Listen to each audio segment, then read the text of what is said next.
Sham Yahawashai, Bahasham, Ha, Racha, Kodash, Ma'amah. Double honors to the elder apostles of GMS and their elders.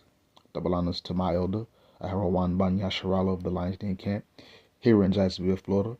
Salutations to the sincere Aki, pushing this truth and sincerity around the four corners of this earth. I'm Nakar Harab Ban Yasharala, coming out of the Lions Den camp of Yasharala, located here in Jacksonville, Florida. And today I'll be coming out a lesson, and it's on this article, and it says here, if Trump starts a trade war with Mexico and China, where will Americans get all their stuff from? And that's the truth. You know, he coming in talking about all these tariffs and stuff on these imported goods and stuff like that. Too much of a tariff, too high of a percentage of a tariff, guess what? The countries will stop importing here. And guess what? That'll ruin the economy. See, this is a but this is a ploy to try and heal this place. That's really what this is. You know, see, Trump is trying to heal this place. And according to the scriptures, Jeremiah chapter 51, which I will get after I read most of this article or all of it, depending on how long it is. That's what he's trying to do. He's trying to heal this place with tariffs, basically taxing other countries to ship their goods here. That's what a tariff is, you know. But what he doesn't know is that's going to actually destroy, because everything that's happening now can only destroy this place. Any small little niche or bump, it's going to be a burden to this place. I forget that precept right now, but that's also in the scriptures. But without further ado, let's get right into it. It says President Trump appears keen on launching a simultaneous trade war with America's three biggest trade partners, Mexico, China, and Canada. Mainly China. It says the price U.S. consumers stand to pay could potentially be eased if companies move away from these countries. But where will they go exactly? And then Salakia, I will be substituting words or omitting words because you know how they write these articles. But let's continue. And it says these three nations alone accounts for more than 40% of the total value of all goods that come to the U.S. or imported to the U.S. last year. This is according to federal trade data. It says Trump recently pledged to impose an additional 10% tariff on Chinese imports on top of existing ones. On the campaign, he also floated a 60% across-the-board tariff on Chinese goods. Most of this stuff that's coming over here in Babylon come from Moab, China.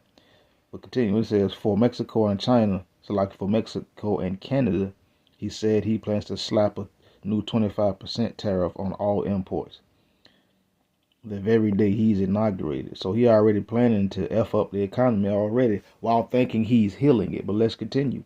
It says, you know what?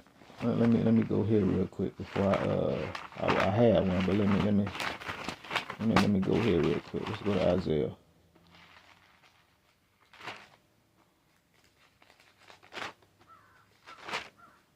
Before I finish.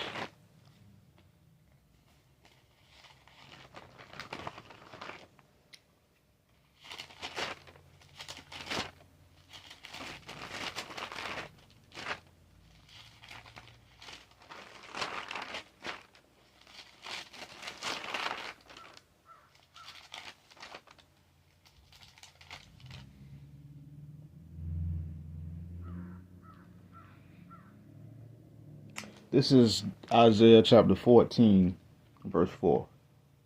It says, thou shalt take up this proverb against the king of Babylon, and say, how has the oppressor ceased? How has the golden city ceased? And this is a proverb. This is a taunting proverb. That means this place is going to go down. And this is something that's going to be taken up with the king of Babylon. And right now, it's still on Biden. But after this month, then the following year, it's on Trump. So it's going to be a proverb, a taunting proverb that's taken up against this place. And what is that proverb? That this place is no longer the power in the earth that it once was. and that this place is circling the drain.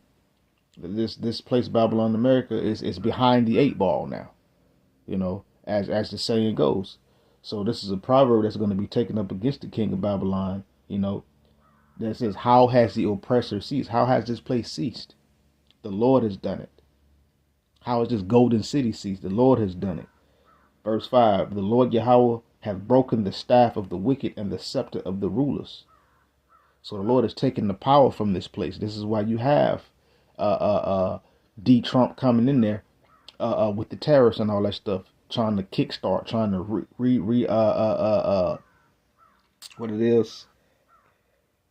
revitalize or kickstart. Go just keep on going with it, to try to heal this place. But this place is not going to be healed. As a matter of fact, let's go on and get that. As a matter of fact, this is Jeremiah 51. Verse 8. Verse 8. It says, Babylon is suddenly fallen and destroyed. Howl for her.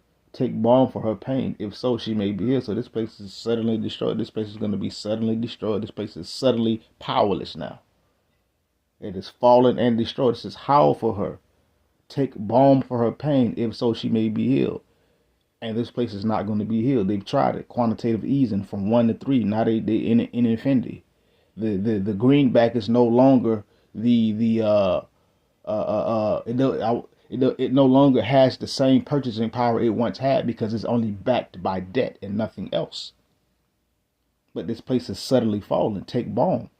No healing ointment for this place with the stimulus checks and all that to stimulate the economy, but it ain't helping. It ain't helping. They hit it with the clear. What that is? What's that thing they use? I forget what it's called, but let's continue. Defibrillator. But it ain't healing. This place ain't healing. The Lord has destroyed this place. He has smitten this foundation. He's taken the power out of this place. That's why America is lagging behind. Everything is outdated here in Babylon, America. America doesn't produce anything. They're just consumers. America is just a consumer, and that's it. And with Donald Trump, with his tariffs and all his tax on imported goods, that's gonna mess up the economy, and it's gonna mess up a lot of people. But let's continue. Verse 8 once more of Jeremiah chapter 51. Babylon is suddenly fallen and destroyed. Howl for her. Take balm for her pain, if so she may be healed. See, all the things that Esau would have done to try to stimulate to keep this place alive. If it would have been possible, this place would have been healed already. But verse 9, we would have healed Babylon, but she is not healed. Forsake her. Let us go everyone into his own country. For her judgment reacheth unto heaven, and is lifted up even to the sky. So if this place was to be healed, it would have been healed, but it is not. And tariffs and sanctions and whatever other tool that these devils use to control the flow of power in the earth, it is not working. So guess what? It says, forsake her, let us go everyone into its own country. These other countries eventually are going to stop doing business with America. And these nations that are here that have not become Americanized or notice they've made enough money, they're going to go back to their own countries. Why? Because the judgment of this place has reached into the heavens. It is lifted up even unto the skies. The Lord's eyes are upon this place, and he's going to destroy it, because this is the sinful kingdom, and the Lord is going to destroy it off the face of the earth. Let's continue. I'm going to read a little bit more of this article. I thought I was going to be able to read all up, but I'm going to just keep it moving. Let's go. It says, in Trump's ideal world, these higher tariffs would directly boost domestic manufacturing, since U.S. businesses would be able to avoid tariffs entirely. To further incentivize companies to move production to the U.S., Trump has also dangled tax breaks. See, that's a form of trying to heal this place, but it's no longer healed. It says, but none of that is likely to cause a meaningful change in domestic production, said Daniel Anthony, a managing director at Trade Partnership Worldwide, an economic research group. This is when Trump imposed steeper tariffs on Chinese goods, which most of the stuff that come to America comes from China. In his first term, very little production came back to the United States, he said. See, it says this was partly due to a lack of readily available infrastructure to make certain goods in the U.S.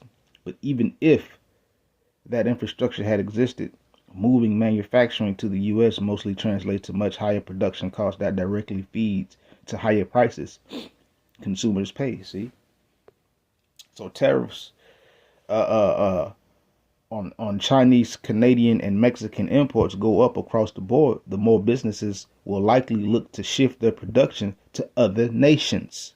We just read Jeremiah 51. Let us forsake her. Will likely shift their production to other nations to avoid what could be some of the steepest import taxes the U.S. has seen in decades. It says these are the countries most likely to be considered by companies looking to relocate their manufacturing. This is the number one contender. Trade experts CNN spoke to were in agreement that Vietnam could likely be a top contender. That's in Vietnam is in China. Since it's relatively cheap to manufacture goods there. Already the country is the seventh top exporter of goods to the U.S. and a beneficiary of the trade war with China. See, from 2017, when Trump was first in office, to 2023, Vietnam more than doubled the amount of goods it exported to the U.S., surging from 47 billion to 114 billion last year. However, if companies have the same idea of moving to Vietnam around the same time, it could get ugly. You do hit some bandwidth constraints. You do hit some bandwidth constraints pretty quickly, said Anthony. Not only that, but it could be more expensive to produce there as suppliers respond to the influx in demand by raising prices, he added.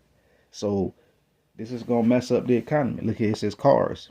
He says with Mexico the top source of the U.S. motor vehicle imports, European nations like Germany could tap into their own production capabilities, said Brad Sester, a senior fellow at the Council of Foreign Relations. It says similarly, Japan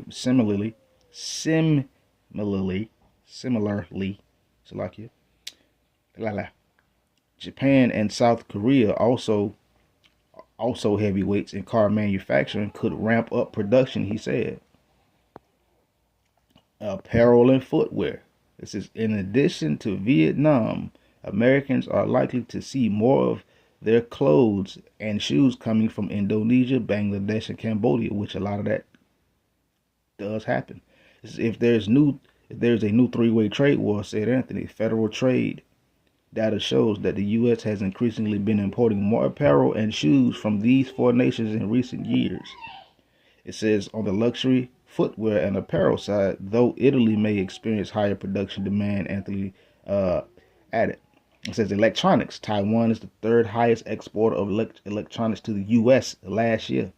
Could further amp up production as more companies seek to move away from China, which was the top electronics exporter to the U.S. last year, Sester told CNN. It says other Southeast Asian countries that have been exporting more electronics goods to the U.S. in recent years, like Malaysia, Thailand, Vietnam, South Korea, and Japan, are likely to increase their manufacturing, he said. South Korea and Japan have the currency advantages. Both the yuan and the yen have weakened significantly over the past year relative to the U.S. dollar, making it cheaper for Americans to buy goods from there. Companies could also take a page from Apple's book. The iPhone maker recently moved some of its production to China. It says that option looks less likely, Sester said, because most Indian manufacturing is set up to meet the demand of the world's most populous country, India. However, electronic manufacturing in other Southeast Asian countries is set to meet global demand. Salaki. It says many companies could simply end up staying put. And as you can see, and as it further goes, so, but nonetheless, this is going to destroy the economy. It is what it is. All these tariffs and stuff. And see, right now, people think everything good. Why? This is 2nd Esdras, chapter 16. Verse 21. It says, "Behold, victuals shall be so good cheap upon the earth that they shall think themselves to be in good case. And even then shall evils grow upon the earth, sword, famine, and great confusion." So right now, people think everything good, especially those here in Babylon, America, because victuals are good and cheap. So they thinking themselves to be in good case because they can still go to the store, $3 for some eggs. I mean, $2-3 for some milk or something, or some bread. Relatively, we'll say stable prices, even with this inflation and hyperinflation, peeking through the window or coming in through the door. But people still think themselves to be in good case. But even in that, evils are still growing upon the earth. Sword, famine, and great confusion is still happening. It's still increasing. But the more D. Trump talk about all these tariffs, it's gonna ruin the economy. It's gonna mess up everybody, and people gonna start to panic. And that's just what a lot of people here in Babylon, America, are not paying attention to. And again, back to Jeremiah 51, verse 9. It says, "We would have healed Babylon, but she is not healed." And see, these tariffs and all that, taxing imports and stuff, that's a form of trying to heal this place. Tax breaks, that's trying to heal this place, but that has already happened. And it is not healed. And this is thus saith the Lord, Yahweh B'Hashem Yahushua. So it's not healed. It's not gonna happen. Because if this place was to have either be healed or have been healed, it would have already happened already. But it is not. And this is what the work of Yahweh B'Hashem Yahushua. This place is not going to get healed. Babylon, America is not turning around. So these other nations are going to forsake this place. They're going to stop doing business and walk away. So that's going to cause America to go further down into the depths, or should I say, further down, closer to destruction. So it is what it is. This place has been a golden cup in the Lord's hand. It's made all the nations mad. They went, drinking, partaking of the businesses and stuff, and it's not the nations have become mad. They became fools, taking on the traditions and everything else of this place. But now the Babylon juice is wearing off. So now they're starting to see and pay attention, because the Lord is exposing this devil for who he is and what he really is, which is a liar, a deceiver, and a murderer, a thief. But nonetheless, with all this tomfoolery Donald Trump talking about, he ain't gonna do nothing but F up everything worse. With that, shalom.